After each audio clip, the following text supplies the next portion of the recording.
رسول اللہ صلی اللہ علیہ وسلم نے فرمایا، جس شخص نے لا الہ الا اللہ کہہ لیا اور اس کے دل میں جو برابر بھی ایمان ہے تو وہ ایک نہ ایک دن دوزخ سے ضرور نکلے گا، اور دوزخ سے وہ شخص بھی ضرور نکلے گا جس نے کلمہ پڑھا اور اس کے دل میں گیہوں کے دانے برابر خیر ہے، اور دوزخ سے وہ بھی نکلے گا جس نے کلمہ پڑھا اور اس کے دل میں ایک ذرہ برابر بھی خیر ہے۔ صحیح بخاری حدیث نمبر 44۔ ایک یہودی نے حضرت عمر بن خطاب رضی اللہ تعالیٰ عنہ سے کہا کہ اے امیر المومنین، تمہاری کتاب قرآن میں ایک آیت ہے جسے تم پڑھتے ہو، اگر وہ ہم یہودیوں پر نازل ہوتی تو ہم اس کے نزول کے دن کو یوم عید بنا لیتے۔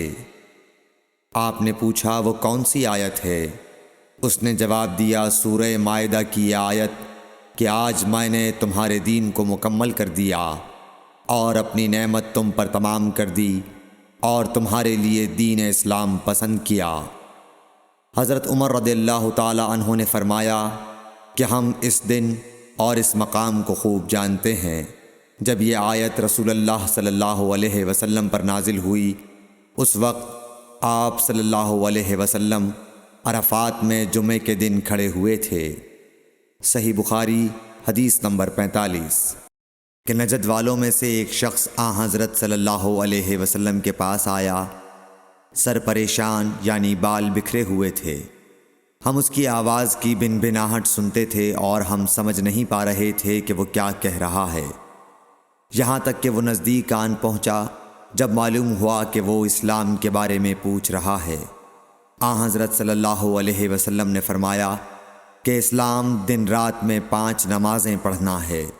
اس نے کہا، بس اس کے سوا تو اور کوئی نماز مجھ پر نہیں۔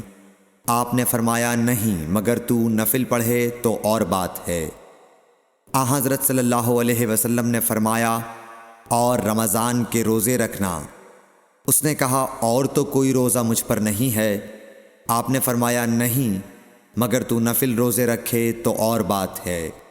طلحہ نے کہا، اور حضرت صلی اللہ علیہ وسلم نے اس زکوٰۃ کا بیان کیا۔ وہ کہنے لگا کہ بس اور کوئی صدقہ مجھ پر نہیں ہے۔